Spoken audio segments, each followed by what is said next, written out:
Welcome to the Marketecture Podcast. We're doing an emergency episode. We've got the Drudge Sirens on. We're talking about MediaMath going into Chapter 7 bankruptcy. It's Friday, June 30th at 1:30 when we're recording. So this news just came out a couple of hours ago. It was broke by AdExchanger. I've got a great panel to talk about this. We have Ken Rona, the CEO of FXM. Shiv Gupta, the University U of Digital founder, and Anna Milicevic, the founder of Sparrow Advisors. Um, Anyone want to correct my pronunciation of their names or their titles? Feel free to jump in. Yeah. We all know. So I just want to give a little caveat here, which is I think every one of us is a friend of Joe in some form. We've all worked with people who worked at MediaMath, so we don't want to have any confidential information. And also, if you're not comfortable, talking about something, feel free. So, Ken, in terms of disclosure, you're currently working with Joe pretty closely. Yeah. I talk to Joe every day. So he's the chairman of FXM, and I would say we're pretty close at this point. Great. And Joe's an investor in Marketecture. Unfortunately, he declined to be on the show. So I'll go through quickly what we know, which is it's been reported by AdExchanger and by Digiday, which is that after an attempt for a last-minute sale of the company, which was being entertained by several companies, including Verve, and I'm forgetting the name of the company that I just interviewed. What's the name of the other company? Viant. Viant, thank you. So Viant and Verve were both looking at it, but it didn't close. This morning, an email went out to the employees saying it was going to be shut down. The company, MediaMath, was going to be shut down, and it was going into Chapter 7 bankruptcy. What AdExchanger is saying that the company's assets will be liquidated. It's not a reorganization. They'll pay wages and salaries, and then the main outstanding lenders will be paid back, meaning Goldman Sachs, followed by creditors. So supply side gets their money last. We'll talk about that. And the majority of the 300 employees will lose their jobs. So this is definitely not good news for anyone. I don't think anyone's happy to hear this news. Even the competitors are probably not super happy to hear this. So let's start with how big MediaMath is. So 300 employees, that's a data point. How much gross media do we think has been running through MediaMath? Gross media is pretty much the best way to judge the size and strength of a DSP. I've heard numbers as high as 800 million. Someone came on my Twitter account saying his research at 800 million. Some other folks are saying, well, Havas used them as their primary DSP, so it has to be actually over $1 billion. Anna, you want to take a stab at that? I'll go around. Let's go around. Anna first. I would say it's probably the higher number here, mostly because of the Havas relationship and kind of who's been buying through MediaMath. It tends to drift towards larger brands as well and agencies. But it's really hard to tell because most of those people have multiple DSP relationships as well. So you can't really take the entirety of somebody's spend and go, oh, okay, this is clearly going to just one partner. So I think they are a significant player in the DSP space. They were, not one of the smaller ones, not a vertical one. They were, one of the 3 or 4 DSPs that you think of when you think of DSP. Right. So I don't want to, I don't want to speak out of turn here, but I think that there was a pretty big spend going through the platform through all these years, of course. Shiv, you want to take a stab at a number? Yeah, are we playing like Price is Right rules or like? No. Well, we're not going to find out the truth, so we're just guessing. Yeah, that would be good. Whoever gets closest gets some of the assets. Would be fun. There you go. I have no clue. I don't know. Okay. I think a couple interesting things to think about to try to answer that question is like, okay, well, how much does the trade desk get? We know the trade desk gets probably like what 8 billion a year. I think is like the gross spend that goes. I think that's on the high side for Trade Desk, but I think the Trade Desk is more like 4 or 5 billion. That's Really? Right. I think 4, Okay. 4.5 is what I would Okay. say. Okay. So that's a data point to think about.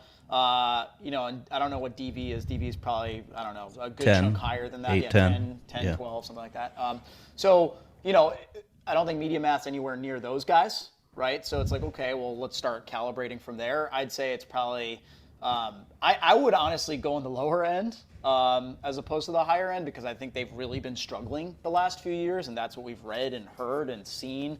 I think a lot of their business has started coming from resellers, I want to say, in the last few years, which is interesting to think about. But yeah, I don't know. I don't know the answer. Okay. Ken, you want to take a stab? I cannot comment. Ken is conflicted. Okay, I'll do mine, which is certainly back when I was at Beeswax, we would think about market share a lot, and we always said basically what Shiv said, which was, you have these two monsters in the 5 to 10 billion range, and then you go down a really big step, and the next one up, forget Amazon, but the next one up would be MediaMath, and they'd be in the 1 billion range, and then there was a step down, and you got to where Beeswax was, which was around 500 million, plus like DataZoo, plus a bunch of others in the 500 million range. I think that they've deteriorated significantly since then. I would be very surprised if like their trailing 12 months were anywhere close to $1 billion. I just do the math. If they're keeping 10 to 12%, let's just say, as a take rate on they're doing $1 billion, that would mean they'd have 100 million in revenue against 300 employees. There's got to be a way to make that business work. The numbers, it doesn't make sense that they'd be in such dire shape if they were doing $1 billion. I'd say they're closer to 500 or less in the last 12 months. Yeah, and I think also, just to add to that, like, they are no longer number 3 or number 4 or number 5, right? Like, Yahoo has leapfrogged them by a good chunk, right? Like, you could probably argue that Roku has probably leapfrogged them. I think Beeswax is significantly bigger than them with less than 100 employees. We think of MediaMath as like, oh, they're one of the top tier DSPs. The reality probably is they're just not anymore, right? And that's probably why this is happening. So look, how did it come to this, right? So how much, I mean, maybe we only know what we've seen in the press, but there's definitely a narrative here that there was the evil private equity people that destroyed this company, Searchlight, and then followed by Goldman. And there seems to be a little bit of truth to that, given that Joe's not there anymore, that there's been so much turmoil, that the company's seemingly been nothing but drama for 5 years. Anyone want to throw their thoughts on that one?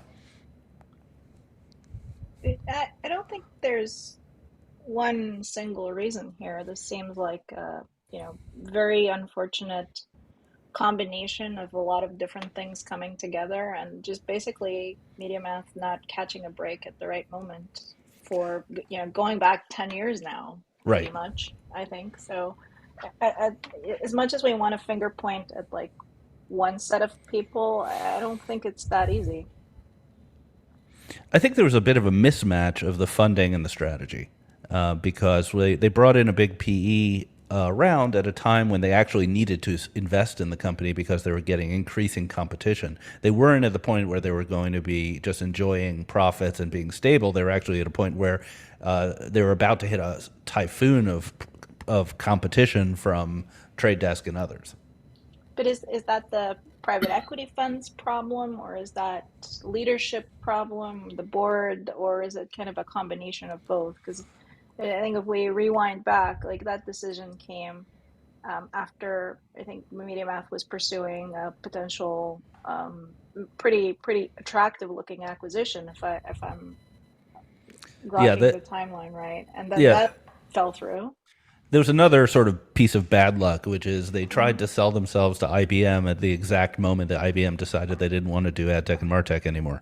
And IBM ended up spinning out a bunch of their MarTech to a company called anyone Symphony, Avalanche, something like that. It's like a word. If anyone can remember, please do it in the comments.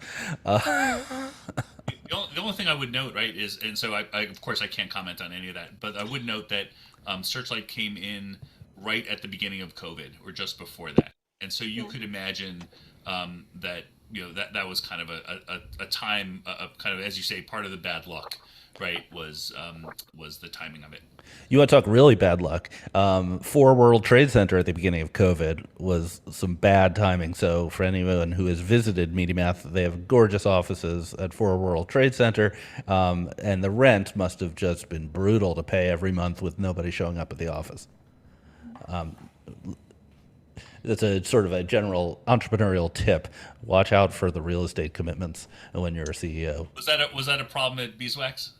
Yes, it was, but not as significant. So we had a very nice office on 27th and 7th that I think we're paying 80 grand a month for it, which, writing that check every month while no one was there was mentally painful for me. I had some real issues. I would need to talk to my therapist about the rent bill, but it worked out at the end. I feel like Ari's thoughts on commercial real estate in New York would be a really good, like, 4 hour Joe Rogan like rant podcast that we should totally make happen. My favorite thing in New York is how easy it is to spot commercial real estate guys because they're always wearing dark suits with pinstripes, and yet they have none of the other air of being sort of sophisticated or talented in any way. It's like if you literally just took, a blue collar worker from deep in Bay Ridge and just put a really fancy suit on them and gave them a clipboard, maybe that's commercial real estate. Not against that; they make more money than I do, but it's just a pattern. So Ken, let's talk about what you can talk about. Sequential liability and SSPs and publishers. What's going to happen? Like they must have MediaMath must have very substantial receivables and payables going into this bankruptcy. And I don't think you're an expert on bankruptcy, but what is the implications for their counterparties? Gosh, the sequential liability thing is just going to be, well, I don't want to say it's a disaster because it's hard to know, but it's certainly going to impact everyone down the chain. And so for those of folks who don't know, I would say I spent most of my time on the demand side, so I was a media buyer, and so I had no idea that even sequential liability even existed. And so now I do what's called supply chain financing, and so FXM kind of looks at the whole supply chain. And so now I'm much more in tune with like what transactions happen at every step of the way.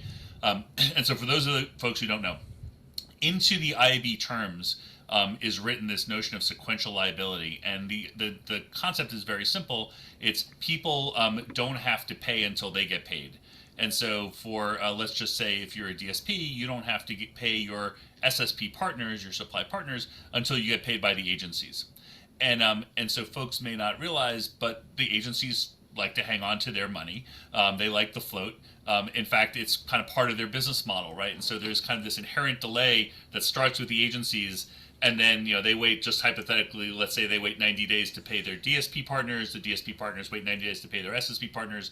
And so if you kind of add up the 90 days, if you're at the end of the chain, you're a publisher, you may not get to be paid for 360 days after you've actually delivered the impression. And so this typically doesn't happen that way. Like someone described it to me as a gentleman's agreement that people pay more frequently than that. But I have heard horror stories where agencies don't even know they have been paid by their advertisers, and so they withhold payment for everyone until someone calls them on it. And so this sequential liability is kind of a written law or policy way for folks not to get paid. And so what happens in these situations, right, is the DSP, in this MediaMath goes bankrupt. The supply SSPs don't get paid, and the publishers don't get paid, right? So that's kind of the first, like, okay, now all of a sudden all of those invoices, all of those accounts receivables go away. But then there's kind of a funny knock-on effect. Do you want to say something, Ari? You look like you were. And then there's a funny knock-on effect. Almost all of these guys, unless you're a really big vendor, right, you're Pubmatic, Magnite size, they all have working capital lines that are used, right, that they're actively managing their working capital.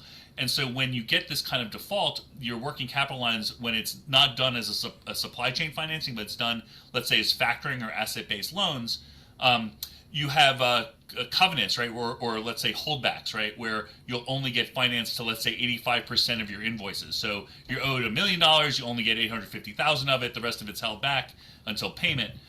In this case, though, right, now all of a sudden that 85%, let's say you've lost 10% of your invoices due to MediaMath bankruptcy, now you're at 95% utilization. So your factoring companies, your asset-based loan companies, your JP Morgans of the world are calling you up and saying, hey, we haven't held back enough. You either have to pay us money now, or maybe you can negotiate a deal on the back end. But it's going to exacerbate the cash crunch. You're going to see kind of, I think, some folks are going to have a really hard 2, 3, 4 months until they can work this out. So what you're saying is we don't have to wait for the bill for MediaMath to go past due and to not be paid. There may be a cash crunch immediately, yes, exactly, based on that. Let's take it through each step of the way. Advertiser pays their agency. Let's assume that keeps happening. Agency that owes MediaMath large amount of money, they're not going to pay until the judge tells them, right? Right? They actually will probably extend the terms. They'll just say, yeah, sure, we'll pay you as soon as like someone orders us to. It's their float. Right. They're going to have to pay though, right? Unless they can claim some sort of breach. The agency, the accounts receivable for MediaMath will have to be complete. It'll just probably stretch quite a bit. Now, the accounts payable, so MediaMath owing downstream to SSPs, that is going to be problematic, I think, given what I read about the Chapter 7 process that was reported by Allison Shiv. So Goldman loaned MediaMath $150 million, and they're top of the credit stack, apparently, which is interesting. I wonder how many SSPs realized that they were junior to Goldman in the bankruptcy process. Is that unusual? I mean, it seems a little unusual. No, very common. I mean, I speak like as though I'm an expert. I've been doing this for 18 months. But what would In ad tech, that makes you. Yeah, that's right. I am an expert. Yeah, Brian O'Kelly once told me that I was bemoaning the fact that when I started in ad tech that I didn't know much. I'd been doing it about a year. He said, "Yeah, the whole business turns over in 4 years. 3 years from now, you'll be a stone cold expert." So he was about right. No, what happens in with asset-based loans and even factoring, those are very difficult to get because they are based on the credit of the vendor, right, of the entity. So in this case, it's MediaMath's credit that they were using. It was their balance sheet, and so those kind of subordinated loans are like de rigueur, as it were. Right. You really don't get those kind of loans without those kind of terms, and it's actually problematic because then shareholders have to sign off on it. But once they're in place, they're difficult to get in place. But once they're in place, like you're kind of stuck with them. Right. And so how much money? So let's talk about publishers. So the SSPs are going to get paid, maybe pennies on the dollar. We really don't know. Well, wait a minute. Before we move on to publishers, do we Okay. think that any SSPs might be existentially threatened by this immediately as well? Well, I'll chat. One thing I'll point out is that Wall Street hasn't noticed this happen yet. So both Magnite and PubMatic shares are flat. Trade Desk is flat. All these people, and I'm not saying they should crash, but we're talking about maybe $20-50 million of cash going away, and Wall Street didn't notice as of 1:30 this afternoon. Everybody's on holiday. That's They're true. going to wake up on Wednesday and go, oh. And the Trade Desk is about to, have the best quarter in history, and no one seems to care about that either. Did you make some trades, Ari? Did you make some trades? I did not. I unfortunately sold my Trade Desk about a month ago for various economic reasons. Okay, so will publishers get screwed here? What happened to Seismic? Did anyone want to talk about what happened when Seismic went under? Anyone? I don't have the background. I can make something up. I believe the SSPs ended up not clawing back from their publishers. In that case, they took the hit on Seismic because they want to maintain the relationship. One of the problems here is that if a SSP chooses to not pay their publishers or to claw back what they have already paid to the publishers, it could be a relationship killer. And as we all know, SSPs are kind of interchangeable and have a fairly vicious competitive profile. So you don't want to be the one who didn't pay. But if the dollar is big enough, you might have to have a conversation.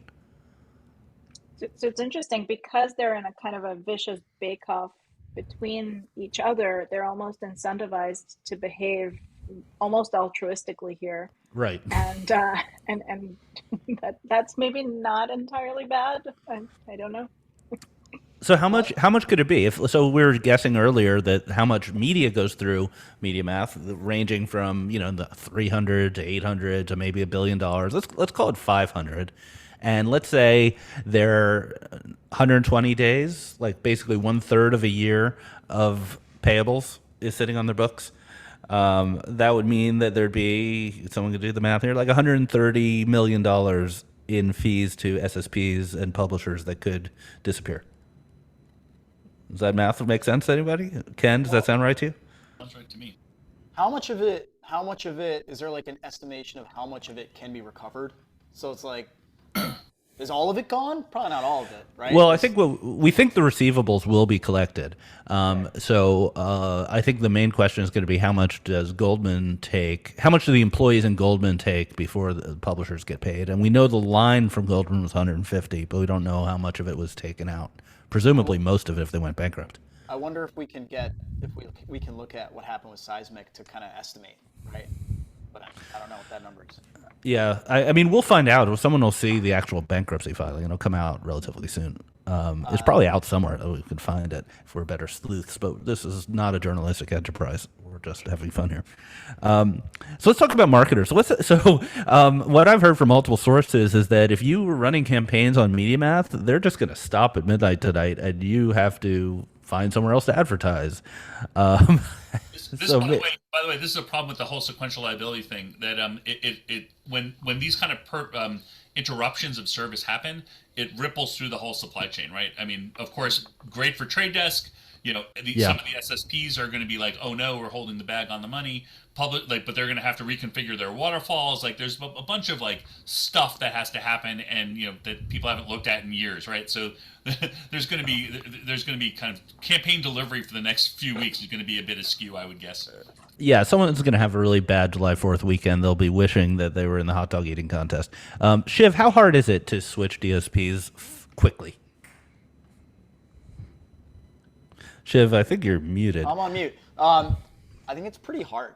I don't think it's easy. I think there's a reason why, a lot of big advertising agencies use multiple platforms. So I think for those guys, like shifting some stuff around probably won't be a huge deal. But there's plenty that are just in on one platform, right? Like we've been talking about consolidation, and I think also, like I mentioned resellers earlier, I personally know a bunch of like entrepreneurs that have started companies where they're selling data or like inventory or doing some kind of like audience extension type of thing, and they're all in with MediaMath, right? So like to me, I'm not necessarily thinking about big six agencies or big advertisers that are probably using 3, 4, 5, 6 platforms because it's easy for them to pivot. I'm thinking more about those resellers that are all in on MediaMath, and then also maybe smaller agencies that just don't have the bandwidth to run 3 or 4 platforms simultaneously, and it's not easy to light up a new one.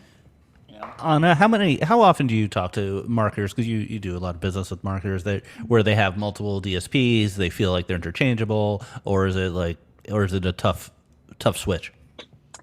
Marketers who run most of this in-house or work with a dedicated agency typically have fewer partners. So maybe they will work with one DSP in North America and a different one in Asia. But that's about it. They'll have a smaller selection there. I think in MediaMath's case in particular, what usually would make them particularly attractive was that you could build all of this stuff on top of MediaMath. And it's that stuff that somebody's built on top that is incredibly difficult to migrate and just switch to something else. So that's the layer that's going to be struggling. I know Ken has lived this multiple times in the past, probably with everything from ad servers to, I don't know, pick a technology. But it's that kind of intelligence that you build on top of a platform that is impossible to migrate at short notice. Yep. And it's interesting because very few companies even consider a contingency plan of any kind when it comes to this type of technology. Right. Ken, what are your thoughts on this? I had two. One is on the technology side, so I'll just pile on with Anna. At Chalice, we were doing integrations to each of the DSPs, and the way I described it is each of the DSPs speak a different language for custom bidding and automation, and so MediaMath spoke French, and other Trade Desk speaks Swahili, right? So you have to kind of translate between the two, and so that building that kind of functionality, like for a given DSP, probably in Chalice's case, Chalice has kind of a fairly narrow use case, 6 to 8 weeks, I would guess. Just hypothetically. Very API driven. That's very API circumstances, driven. Right? Not like, oh my God, my house is on 100%. Fire. Yeah.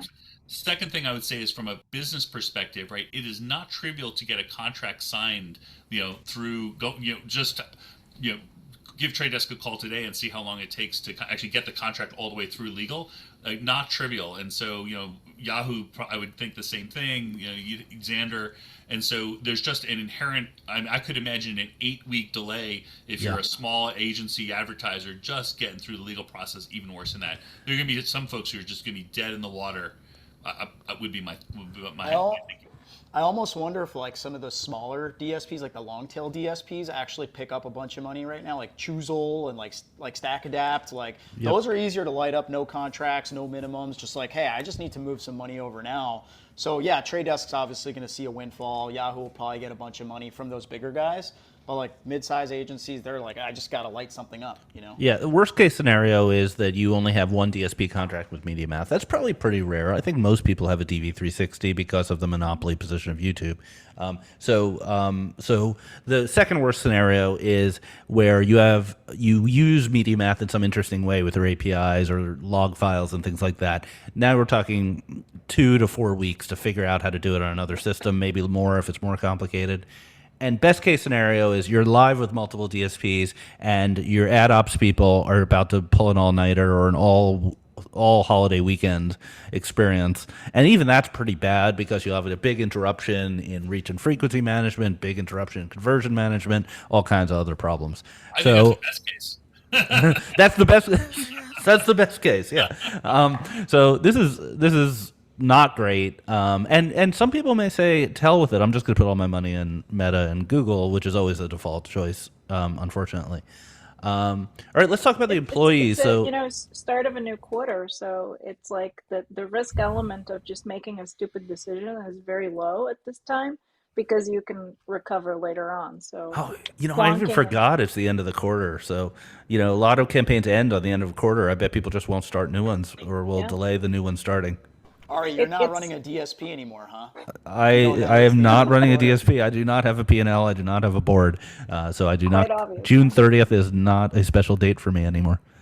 Today is like bankruptcy day, by the way. Like, this is not the only bankruptcy announcement coming out. There's a couple of smaller brands announcing bankruptcies and stuff. Nothing at this Nothing in ad tech. level and extent. No, this is in other sectors. But if you want to go bankrupt this year, today's the day. Today's the day. It's a good time. Cool.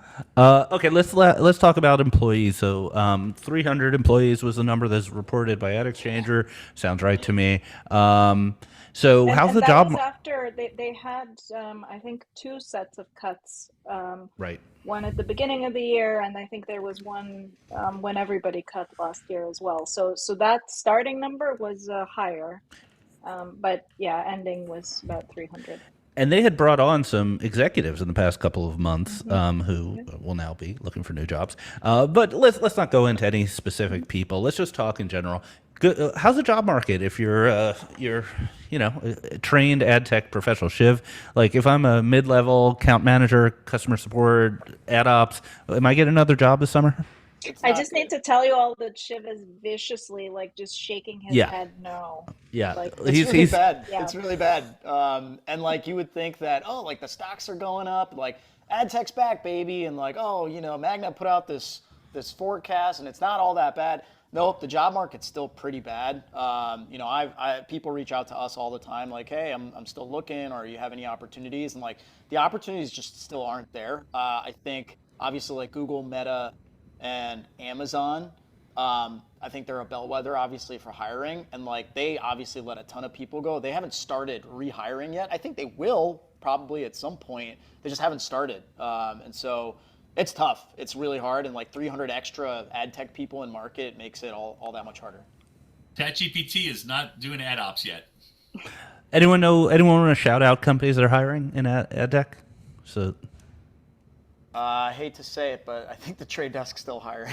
Trade Desk is hiring, and they have a very if you want to talk about real estate, they have a really nice office on Bryant Park. So hopefully that won't turn into a liability at any point. Yeah, it's a shame. I think we all feel for the people who lost their jobs. Anyone want to text me? I'll help you out. Find a job. On the plus side, I think MediaMath has had some really really stellar people over the years, and I'm hoping that the MediaMath Alumni Network is going to do their thing here and find, soft landings for some of the people that have been impacted. And there's only so much you can do when something like this happens. So I see that working on LinkedIn already, and that's very nice to Well, see. and let me kind of follow on. I was at X Plus One, and I used to say X Plus One was a great place to be from. Um, Yeah. and so there was amazing people there. People went on to do really great things and continue. I mean, John Nardone, had 5 good runs or something. But also like the more junior staff too, they're now very senior. And so I think it's the same thing at MediaMath. Joe always wound up kind of attracting very high caliber talent around him. Absolutely. I feel like half the industry has worked at MediaMath at some point. So we hope for the best for the people who were affected today, including the SSPs and their accounts receivable groups. We feel for you. We hope everybody has a great July 4th. All right. So let's call it here. So I want to thank the esteemed panel, Ken, Shiv, and Anna. This is a great conversation. Thank you. Thanks, Ari. Thank Thanks for you. asking. Thanks for asking us in. And I just want to say I think for everyone, it's just sad. That's like the prevailing feeling, is one of sadness, and I wish the outcome was different, but here we are, and off into the holiday weekend we go. Yeah, I hope you enjoy this sad podcast over the weekend. All right. Thank you again. On that happy note. Yep.